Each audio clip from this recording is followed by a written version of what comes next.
Assalamualaikum warahmatullahi wabarakatuh.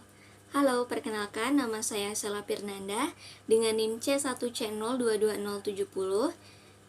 Di sini saya akan menjelaskan mengenai konsep dasar, tujuan dan paradigma penelitian dengan mata kuliah metodologi penelitian.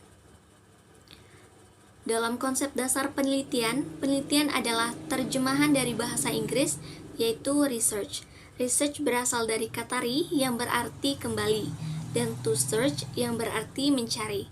Dengan demikian, arti sebenarnya dari research adalah mencari kembali atau pencarian berulang-ulang. Sedangkan dalam bahasa Indonesia, kata research dibakukan menjadi riset, yaitu penelitian.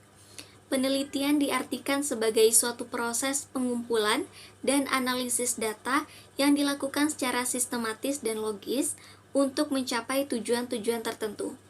Pengumpulan dan analisis data menggunakan metode-metode ilmiah, baik yang bersifat kualitatif maupun kuantitatif. Untuk tujuan penelitian, yang pertama yaitu meningkatkan atau mengembangkan pengetahuan. Yang kedua, menyelidiki masalah tertentu yang memerlukan jawaban. Yang ketiga, mengambil opportunity atau peluang. Yang keempat, memverifikasi fenomena yang terjadi dengan suatu teori yang telah ada. Selanjutnya, yang kelima yaitu melakukan pengujian terhadap suatu fenomena untuk menemukan suatu teori yang baru. Penelitian terujung suatu penelitian adalah untuk merumuskan pertanyaan-pertanyaan dan menemukan jawaban-jawaban terhadap pertanyaan penelitian tersebut. Beberapa sifat yang harus dipenuhi sehingga tujuan penelitian dikatakan baik, yaitu spesifik, terbatas, dapat diukur, dan dapat diperiksa dengan melihat hasil penelitian. Selanjutnya, paradigma penelitian.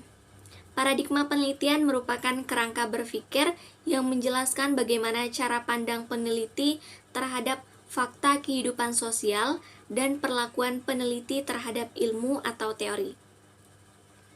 Secara umum, paradigma peneliti diklasifikasikan dalam dua kelompok, yaitu penelitian kualitatif dan penelitian kuantitatif.